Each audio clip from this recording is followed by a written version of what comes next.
Saki.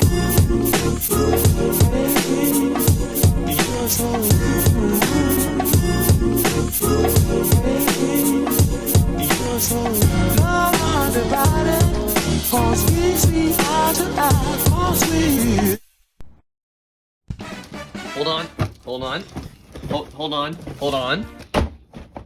All right, that's good. That's good. Ladies and gentlemen, welcome back to the channel. And today, as I'm sure you can tell from this, large box, we have a pretty fun unboxing today. And yeah, it goes ahead and tells you on the side, no spoilers, this is the Tomy airport set, but not the boring one you probably saw in Walmart as a kid that we got in the United States. No, this is the really cool one that I believe was only sold in England. It actually comes with a motorized Jeremy, and you know, I can't actually confirm that it was only sold in England. I just know that I never saw it at Toys R Us, Walmart, Kmart, anywhere. Didn't even know they made a motorized Jeremy until like what? A couple years ago, when Muddy Poppins put it in that awesome layout update, and I just had to have it. Well, ladies and gentlemen, I just so happened to find it in a listing that was from England, so it's been flown in recently, pretty coincidentally, and today we're gonna go ahead and unbox it. All right, here we go, ladies and gentlemen. So, doesn't look like we have the box or the original box for this thing, but that's okay. We can save like 5 minutes talking about this thing. All right, let's get everything out of here. All right. This looks like the big piece, the airport itself. What else is in here? This is not the exact layout anyway. This is, let's see, plane and train. Okay, so this isn't the exact play set. I believe there's a couple more or extra track pieces, like double track pieces, which I don't believe were included in the original. But you know, let's just get into it. You know, I'm excited. Let's start with this one, the plane and train. So there also isn't a Thomas or the usual train in here, yet there he is on top. This time we've got a diesel, and pretty interestingly, he does not have red buffer beams, a coupler either, which is thankfully an easy fix. But you know, save for missing the red paint, he's in pretty good condition. He's got 1997 on the bottom, just a little bit of paint missing from the nose there. That's kind of cool. I'm not sure why he's missing those red buffer beam details. Maybe somebody can let me know in the comments. This might be a replacement chassis anyway, so who knows. All right, this is the creme de la creme, the cream of the crop right here. Oh my, okay, ladies and gentlemen, I didn't know, again, until a little bit ago, or like a year ago, that they even made a motorized Jeremy. So to have one in my hands is, it's kind of wild. Ladies and gentlemen, here he is with just a little bit of sun bleach damage. As you can see here on the bottom, it's pretty much all white, and then here it's not, but it's all right. You know, he's still in a pretty good condition. He should still work. There's a look at his face. This is really cool, and I'm not gonna lie, I really wish they made more just vehicles like this, or planes in general. Like, I'm not gonna lie, a motorized Herald might look a little goofy, but it would still be cool, you know, to have that. Maybe a motorized Tiger Moth. This is the only one I believe we ever got in the Trackmaster range that wasn't, you know, connected to one of the buildings and kind of looped around on its own little peg. And I'm not gonna lie, for the one time they did do it, just from the looks of this thing alone, they did pretty damn good. I do kind of wish I had one that wasn't this sun bleached, but hey, I'll keep my eyes open for a second one and hopefully make the airport set itself a little bigger. And speaking of that, all right, here we go, ladies and gentlemen. So you may have been thinking to yourself, what exactly does this guy ride on? I assume not normal roads, since he's a plane. And you'd be right. There are these pieces here, which are a translucent blue. Almost kind of looks like the water play rail tracks or capsule play rail tracks. And this is what Jeremy rides on to go flying. And I should have a new little area built up on the layout on the table, which should fit this perfectly. But yeah, it looks like we got everything there. We've got some risers of the exact same style. There should be some, yep, we've got some curves here. So I believe there's a couple of other, yep, we've got the switches. I've never even had one of these road switches, and my first one is this road, or not road, sky, or freaking air variant. That's pretty dope, I'm not gonna lie. And like I mentioned earlier, there are also these double track pieces, which I don't believe were included in the original set, but they're here for us to just add on to the one we already have. No complaints there. And that should be the rest of the stuff in here. Yeah, we got some normal risers there. I think this is, yeah, another switch. all the normal casual stuff there. Let's go ahead and take a look at this airport, because this is another pretty big iconic piece of this set. Right, here we go. So, as I'm sure you can tell just from this alone, this is a much larger variant of the airport. This thing is... yeah, just look at that. Wow. Alright, so on the back here we have an area which... yeah, if we flip this switch here, we'll stop Jeremy. Like so. And this one here controls the track at the front. And there's this really large gray base plate with the airport here in the middle separating the rails and the road. Or Jeremy's little area. I guess runway, if you want to be specific. We got a little bit of sun fading there on the front sticker, but as a whole, this piece is pretty nice. It looks damn nice too. Wow. I mean, the windows, every bit of detail, the little walkway here, it all looks phenomenal. Maybe needs a bit of a clean, as we can see here from the top, but hell, that aside, this is a pretty much perfect piece of merch. And now we have a motorized Jeremy, a place for him to live at, and some work to do on that layout. So, ladies and gentlemen, I think it's time we get devious. Let's get to it. It's time to... yeah, that was really bad. Come on. Let's just get to work. All right, so we've got the airport in place where the old little station used to be. Sorry, Harold, you're out of work. Or I guess Harold number 2. And that one fits pretty perfectly right there. I'm not gonna lie, did not account for how much the road area here would stick out. So it's kind of a gamble if this will fit in the middle area, or the area where Jeremy goes. But we are going to give it a shot anyway. And I also have an idea for this little diesel, which we'll get to after that. But, yeah, I guess let's give that a shot real quick. You know, I just think over here worked out perfectly, or at least so far. Look at that! All right, does an engine work going through there? Thomas, let me know. Be honest with me, buddy. At least he was on. And thank God for honesty, because that could have been bad. All right, so the track back here is almost definitely going to have to change, but we'll worry about that here in a little bit. Let's just get this assembled up for now. All right, ladies and gentlemen, so it did take a little bit of science, but we finally got that second line running under the airport pretty well, or at least with enough clearance to where an engine can make it under it. So let's go ahead and demonstrate that.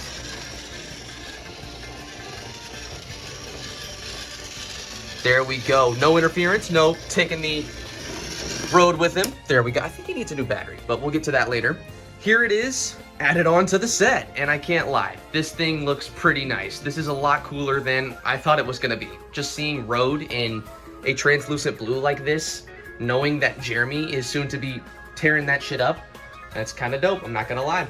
As you can see here at the airport, we've got Topham there waiting, we've got James, the assault van we just did, and the Chinese Dragon, as well as Diesel 10 waiting to get some runs in.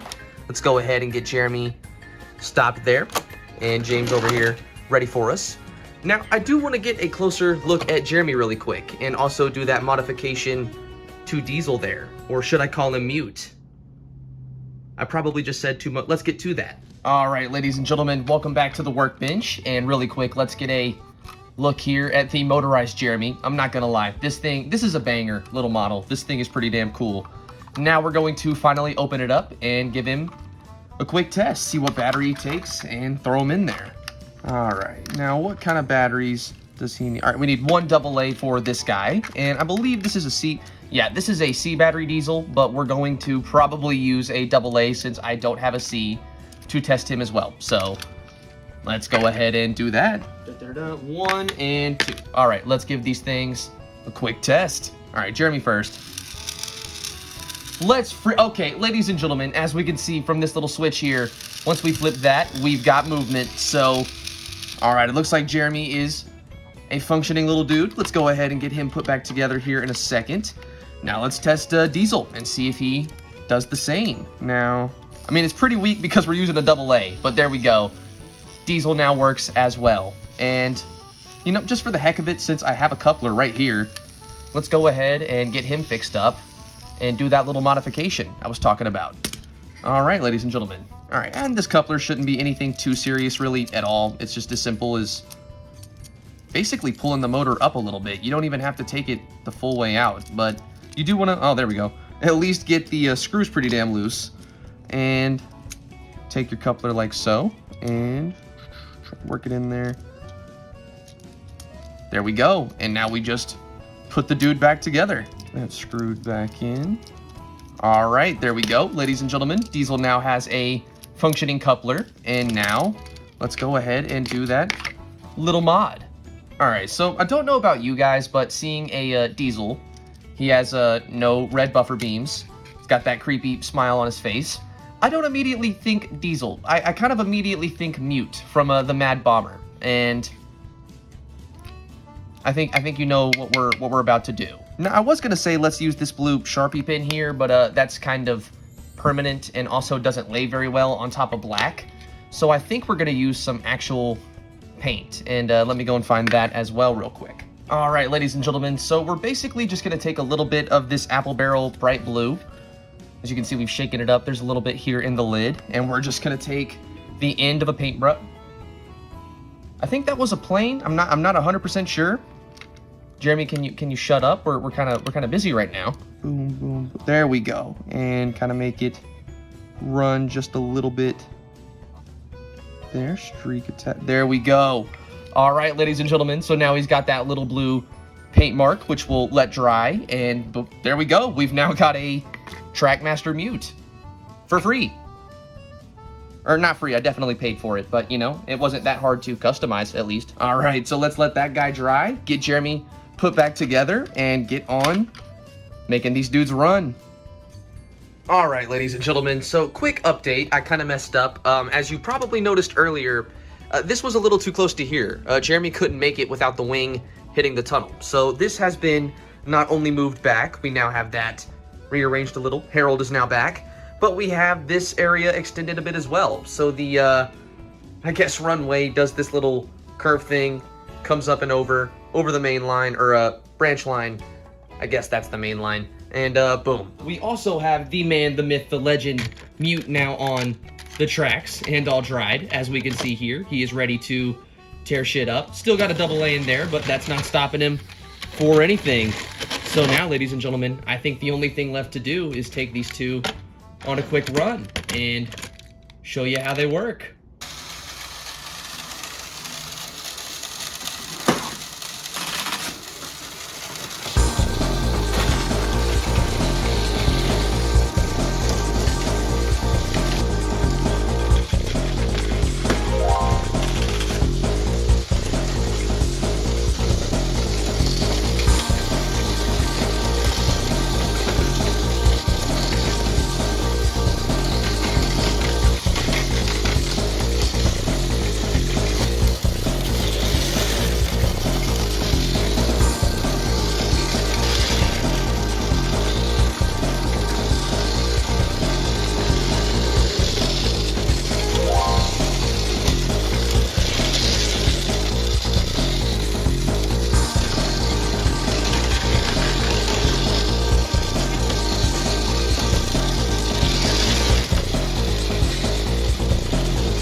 Either subscribe, donate, or get the fuck out.